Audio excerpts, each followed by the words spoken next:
Je venais tout juste de ramener Françoise de sa séance de rééducation quand j'ai aperçu sa valise, posée là, en plein milieu de l'allée de gravier. Ses vêtements étaient éparpillés sur le sol, livrés à la morsure d'un soleil de plomb. Sur le perron de la Bastide, ma belle-fille, Clémence, sirotait tranquillement son café en lançant d'un ton glacial et monocorde, c'est pour les encombrants.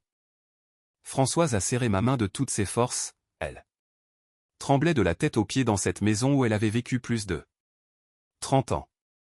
Je ne suis pas sorti de la voiture immédiatement car j'ai tout de suite compris la violence de ce qui se jouait sous mes yeux, celle qui n'avait jamais rien bâti décidé soudain qui méritait de rester, et c'est à cet instant précis que j'ai choisi de mettre un terme à mon silence. Avant de poursuivre mon récit, si vous écoutez cette histoire, n'hésitez pas à laisser un commentaire ci-dessous et à vous abonner à la chaîne, car un j'aime ou un partage me donne la force de vous raconter tout ce qui a suivi cette scène. Laissez-moi maintenant vous ramener à ce jour-là, le jour où tout a véritablement commencé. Je suis resté immobile au volant quelques secondes de plus, le temps de réaliser que si j'ouvrais cette portière maintenant, ma vie prendrait une direction irréversible. Françoise tenait toujours ma main, cette main devenue si fine depuis la maladie, froide et tremblante, comme si elle s'excusait d'exister. Encore. J'avais passé ma carrière de juge à maîtriser mes émotions dans une salle d'audience, mais à cet instant, j'ai dû puiser dans tout ce que j'avais appris pour empêcher ma colère de déborder. À travers le pare-brise, je regardais mon propre jardin devenir une terre étrangère. La valise en cuir marron de Françoise, celle qu'elle portait depuis les premières années de notre mariage, gisait sur le côté sous le vieux platane, la serrure forcée. Un vieux gilet battait au vent, ramassant la poussière blanche de notre chemin de Provence. Non loin de là se trouvait sa vieille machine à coudre, celle que je lui avais offerte pour nos 15 ans de mariage, posée de travers comme un objet sans importance. C'est là que la vérité amère m'a frappé, les objets liés à toute une vie étaient traités comme des déchets dans la maison même construite par leur sacrifice. Clémence se tenait sur la terrasse, le soleil se reflétant sur ses lunettes de soleil de marque, elle ne nous regardait même pas, elle donnait des ordres à deux ouvriers d'une entreprise de nettoyage d'une voie plate, comme si elle lisait une simple liste de courses. Quand Françoise a ouvert la portière, le crissement du gravier a fait se retourner Clémence dont le regard a glissé sur Françoise avant de s'arrêter, méprisant, sur le déambulateur à l'arrière de la voiture. Il n'y avait aucune surprise chez elle. Seulement une décision déjà actée. J'ai entendu sa remarque très clairement. Bien qu'elle l'ait dite avec la légèreté d'une brise, un commentaire cinglant sur ce vieux bazar, qui ne collait plus à la nouvelle esthétique des lieux. J'avais siégé au tribunal pendant plus de 30 ans et je savais reconnaître une sentence destinée à clore tout débat, et c'en était une. Françoise a baissé la tête sans pleurer, ce qui m'a fait plus de mal que tout le reste. Elle s'est penchée pour ramasser un foulard tombé de la valise avec des gestes lents, comme si elle avait peur de déranger. Je suis sorti de la voiture et me suis tenu au milieu de la cour, le soleil du midi ne montrait aucune pitié, mettant à nu la fin de mon silence. Clémence a commencé à m'expliquer son projet, mais pas comme on parle à un beau-père, plutôt comme on présente un plan d'affaires déjà validé. La chambre devait être rafraîchie, les vieux meubles évacués, car des invités arrivaient et avaient besoin d'espace. En entendant le mot « invité », j'ai compris ce qu'elle ne disait pas, dans son esprit, cette demeure n'était plus un foyer, c'était un outil social. Julien, mon fils, n'était pas sur la terrasse, ce qui ne m'a pas étonné car il avait toujours choisi de disparaître dès que la situation devenait inconfortable. J'ai regardé vers la fenêtre de son bureau, les rideaux étaient clos, et je me suis demandé s'il entendait tout cela ou s'il avait appris à faire la sourde oreille. L'un des nettoyeurs a hésité en m'apercevant, regardant alternativement Clémence et Françoise, avant de s'arrêter. J'ai levé la main pour qu'il suspende son travail, non pas pour chercher la dispute, mais parce que j'avais besoin de temps. Clémence a froncé les sourcils, visiblement agacée qu'on interrompe son rythme. Je me suis baissé pour ramasser la machine à coudre qui me parut plus lourde que dans mes souvenirs, peut-être à cause du poids des mémoires qui y étaient attachées. Françoise a posé sa main sur mon bras très légèrement en murmurant que ce n'était pas grave, qu'elle pouvait loger n'importe où. Cette phrase a brisé quelque chose en moi, voir une femme qui avait dirigé toute une maison se réduire ainsi pour ne pas faire d'histoire était insupportable. J'ai observé Clémence attentivement pour la première fois, non pas comme un beau-père, mais comme un homme entraîné à lire les gens en quelques minutes, et j'y ai vu l'assurance de celle qui se croit du côté du pouvoir, mais aussi une urgence suspecte. Elle voulait que tout soit fini avant que les questions ne soient posées.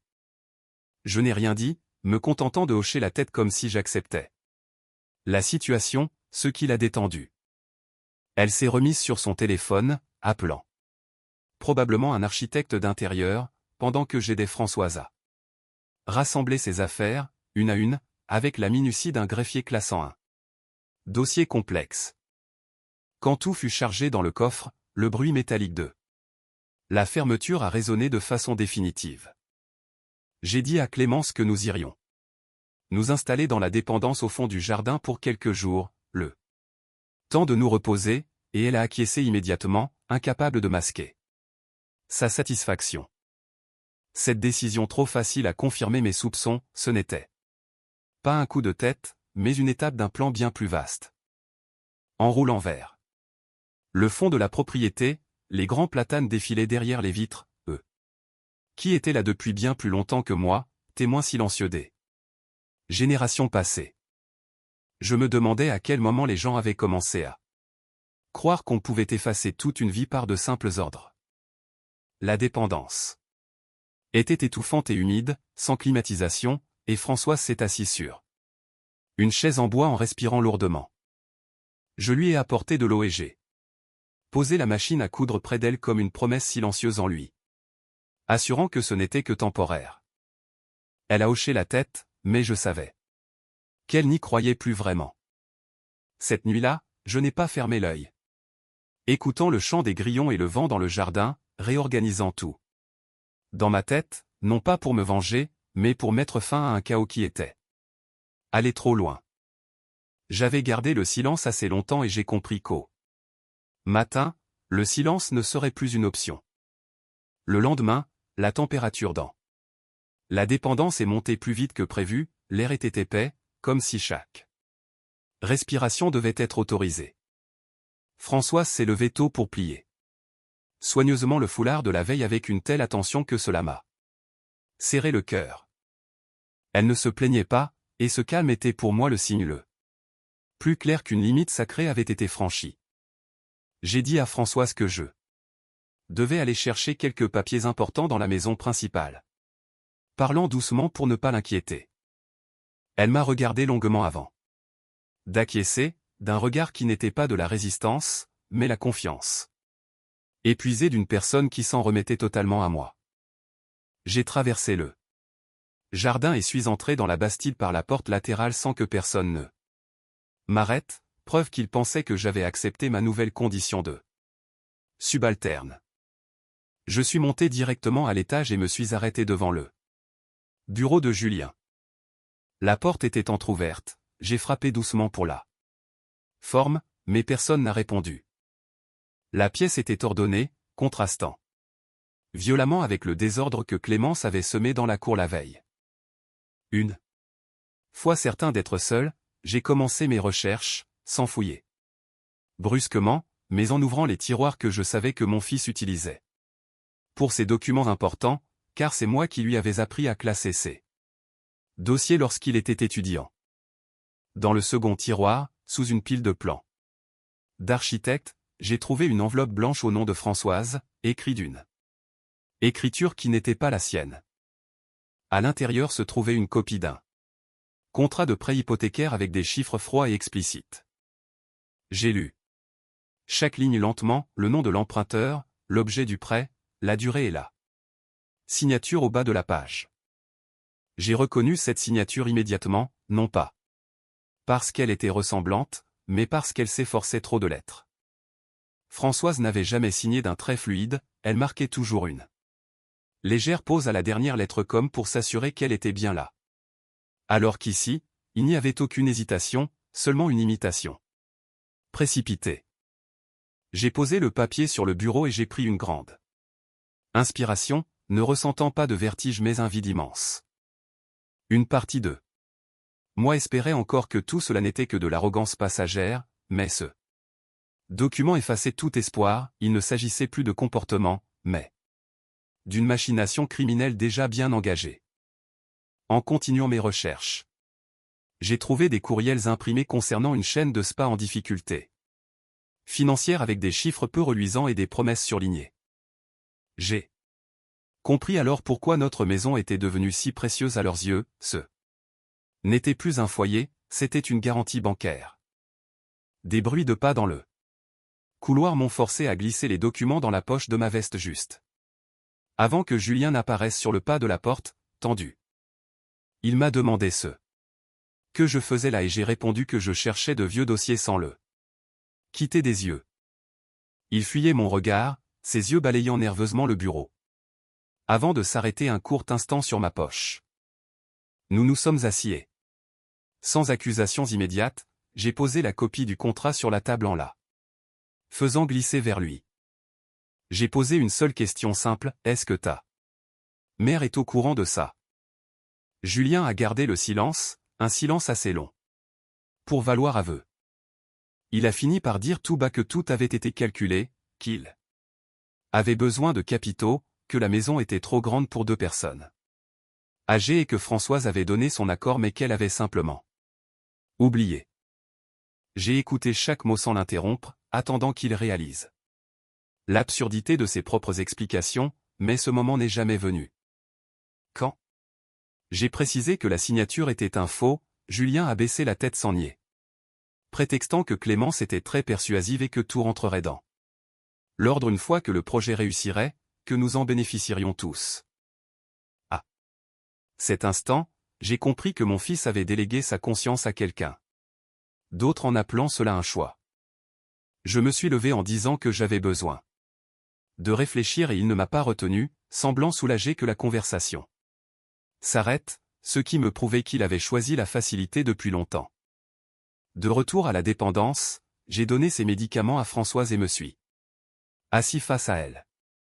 Je ne lui ai pas montré le papier tout de suite, lui demandant simplement si elle avait signé quoi que ce soit récemment. Elle a secoué la tête, confuse, et quand j'ai fini par poser le document devant elle, elle l'a fixé pendant de longues minutes. Ses mains se sont mises à trembler. Non pas de peur, mais de la réalisation brutale qu'elle avait été exclue de sa propre vie. Elle n'a pas pleuré, disant seulement qu'elle avait essayé de ne déranger personne, et cette phrase m'a fait comprendre une fois de plus comment notre silence avait laissé la place aux autres pour s'immiscer. Ce soir-là, je suis resté seul, je n'ai pas appelé d'avocat ni agi dans la précipitation, j'ai simplement réorganisé les pièces du puzzle, la maison, le contrat, et cette fameuse réception que Clémence avait mentionnée. Tout commençait à s'aligner selon une trajectoire claire. Je savais que si j'agissais sur le champ, il plaiderait la réaction émotionnelle, je devais donc attendre le moment où tout serait exposé sous la lumière qu'ils avaient eux-mêmes créée. Et en pensant au salon, cet endroit où Françoise accueillait autrefois nos amis, je savais exactement où mon silence prendrait fin. La réception était prévue pour le week-end, Clémence l'appelait une réunion intime, mais la liste des invités était bien plus longue que prévu. Des voitures de luxe ont commencé à arriver. En fin d'après-midi, s'alignant dans l'allée ombragée par les platanes. Depuis la fenêtre de la dépendance, je regardais ces inconnus entrer dans ce qui était autrefois le cœur paisible de ma famille, ignorant qu'ils marchaient sur des fondations qui s'étaient déjà dérobées. On avait demandé à Françoise d'aider un peu, selon les termes de Clémence, et une robe simple de couleur neutre, ressemblant plus à un uniforme qu'à un vêtement de fête, avait été déposée sur son lit. Françoise l'a enfilé sans poser de questions, et j'ai surpris un bref instant d'hésitation devant son miroir avant qu'elle ne détourne le regard. Je ne suis pas intervenu, non pas par accord, mais parce que j'avais besoin que tout se déroule exactement comme il l'avait prévu. Je suis arrivé en retard. Non par lenteur, mais parce que je voulais entrer quand la pièce serait comble. Quand j'ai ouvert la porte du salon, le brouhaha s'est figé un instant, des visages se sont tournés vers moi avant de se détourner rapidement. J'ai reconnu quelques vieilles connaissances, des gens qui avaient partagé nos repas des années auparavant, et leur regard s'attardait sur moi avant de glisser vers Françoise, debout près du buffet des boissons. Clémence était au centre de la pièce, un verre à la main, parlant avec une aisance de parfaite maîtresse de maison.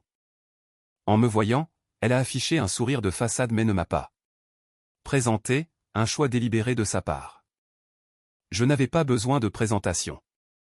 Françoise s'est baissée pour ramasser un verre tombé près des pieds d'un invité. Et j'ai vu la scène clairement, personne ne l'a aidé, certains ont détourné les yeux.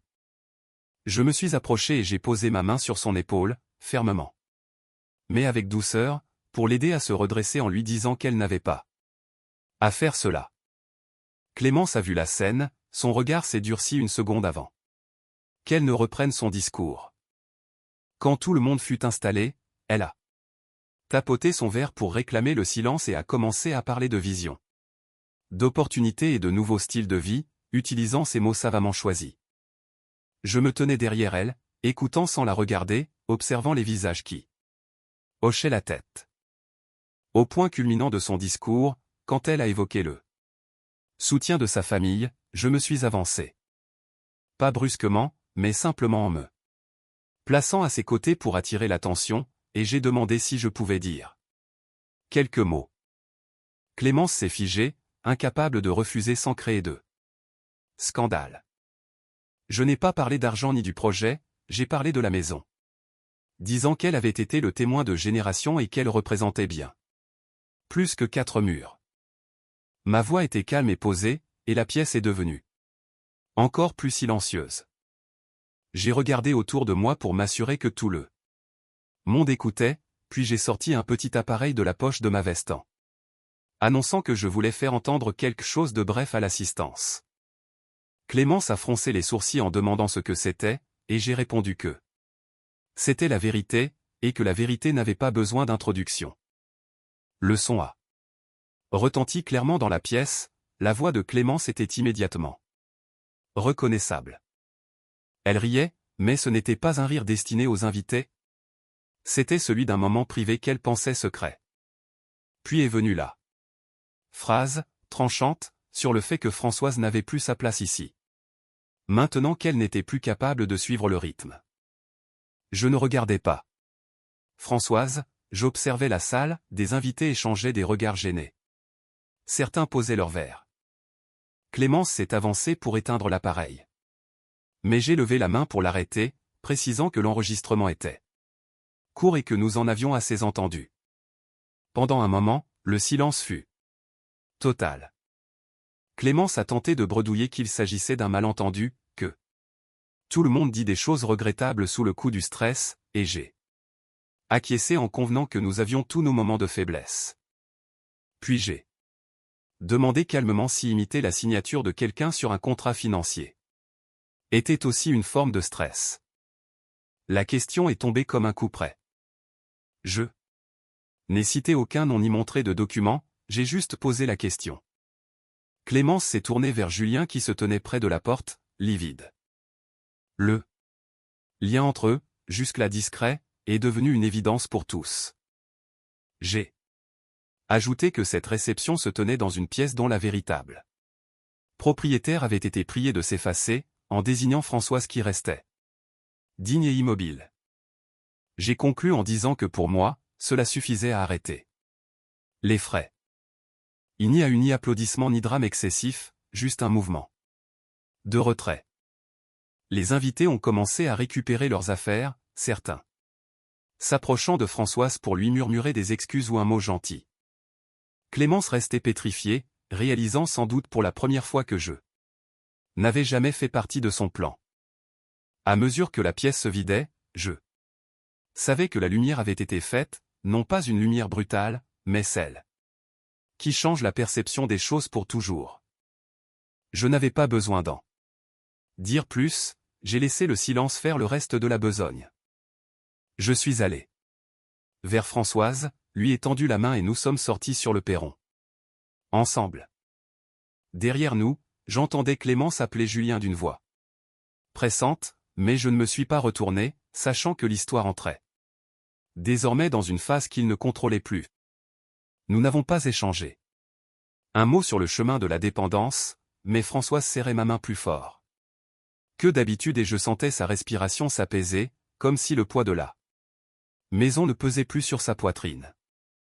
Derrière nous, les lumières du salon s'éteignaient une à une et la fête s'achevait d'une manière imprévue mais profondément juste. Je savais que je ne pouvais pas en rester là, l'exposition publique était nécessaire mais insuffisante, elle n'était que la porte ouverte. Le reste devait être géré avec les outils que j'avais passé ma vie à manier. Cette nuit-là, après que Françoise se fut endormie, j'ai ouvert ma vieille mallette en cuir et j'en ai sorti des documents que je n'aurais jamais pensé devoir utiliser contre ma propre famille. Le lendemain matin, j'ai passé quelques appels brefs, non pour me plaindre mais pour confirmer des faits juridiques, et chaque réponse fut claire et neutre. À midi, tout était en place. J'ai dit à Françoise de se reposer et que je serais bientôt de retour. Je suis revenu à la Bastide en début d'après-midi, le silence pesant succédant au tumulte de la veille. Clémence et Julien étaient assis dans le salon et ne se sont pas levés à mon entrée, ce qui ne m'a pas surpris puisqu'ils s'attendaient à une négociation, mais je n'étais pas là pour négocier. J'ai posé ma mallette sur la table, j'ai sorti les dossiers et je les ai alignés avec soin. J'ai parlé lentement en expliquant que la maison n'appartenait pas personnellement à Julien, comme il le croyait, car elle avait été placée des années auparavant sous le régime d'une SCI familiale avec une clause d'usufruit inviolable destinée à protéger la personne qui y vivait contre toute décision impulsive. Clémence a eu un sourire méprisant en disant qu'elle avait vérifié les papiers, mais j'ai précisé qu'il s'agissait de documents à usage conditionnel et que les conditions étaient explicites. J'ai pointé une ligne précise stipulant que toute atteinte à la sécurité ou à la dignité du résident usufruitier entraînait la révocation immédiate des droits d'occupation des autres membres. Julien s'est levé d'un bond en criant que je ne pouvais pas faire ça, mais je l'ai regardé sans aucune complaisance en lui disant que je ne faisais rien, je ne faisais qu'appliquer la loi, et il a compris la nuance. Clémence a commencé à parler de plus en plus vite, de risques financiers, d'investissement et du droit à l'erreur, mais je l'ai arrêté dès qu'elle a prononcé le nom de Françoise, lui signifiant que son nom ne servirait plus de justification à leurs actes. J'ai sorti le dernier document, un avis formel signifiant que, suite aux événements récents, leur droit de résider dans cette maison était terminé. Ce n'était pas une expulsion chaotique, mais une procédure légale déjà enclenchée, dont les délais se comptaient en heures. Clémence s'est levée brusquement, sa chaise raclant le sol, et s'est avancée vers moi d'un ton menaçant.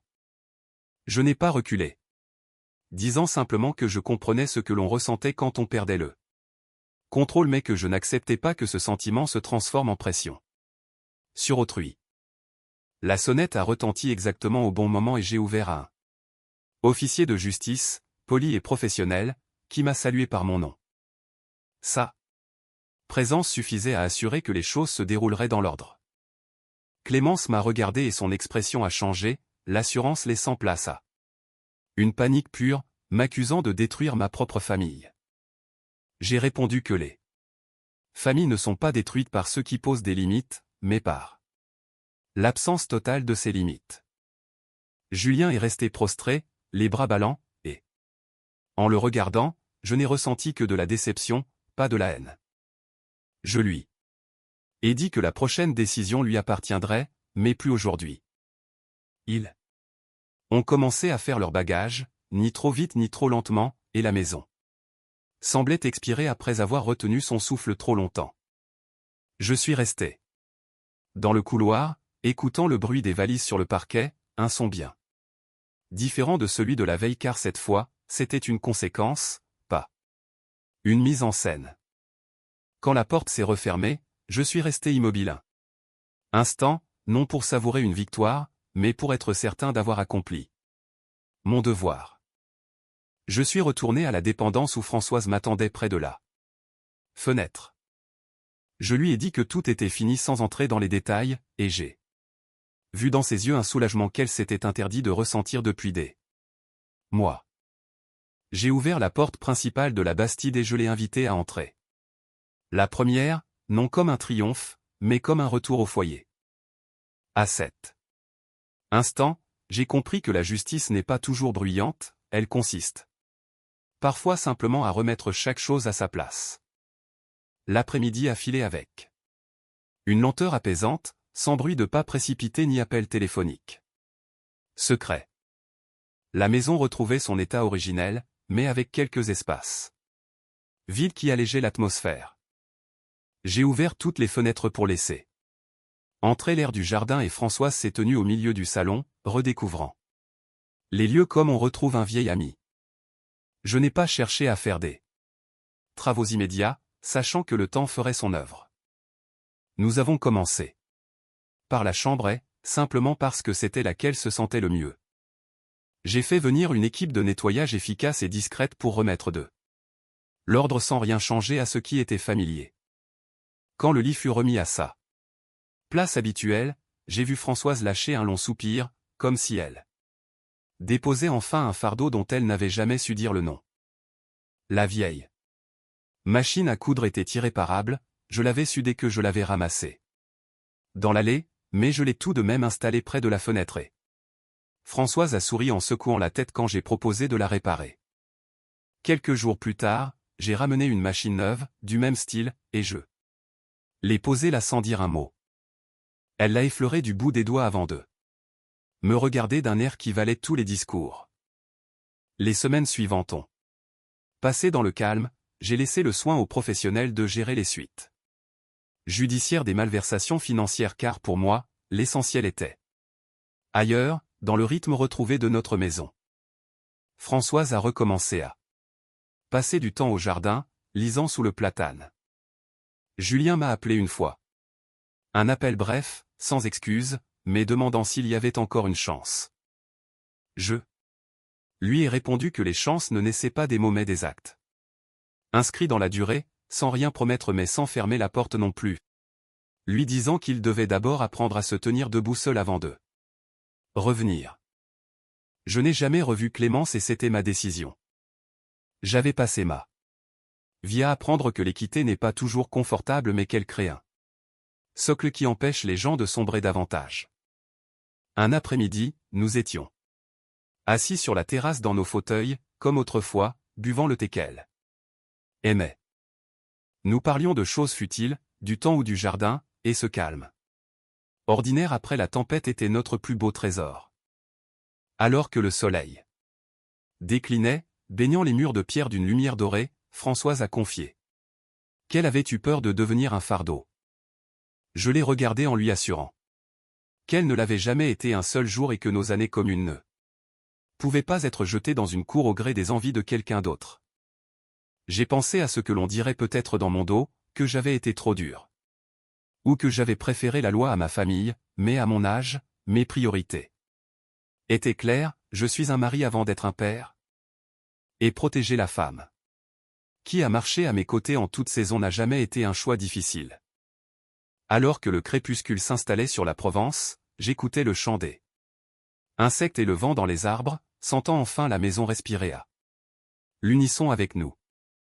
Je ne pensais plus en termes de gains ou de pertes, seulement au fait que certaines leçons n'ont pas besoin de mots, elles s'inscrivent dans la façon dont on choisit de vivre une fois que tout est passé. Françoise a pris ma main, elle était chaude cette fois. Je savais que d'autres défis viendraient. Mais en cet instant, le respect avait repris ses droits et c'était une fin bien suffisante pour clore cette histoire.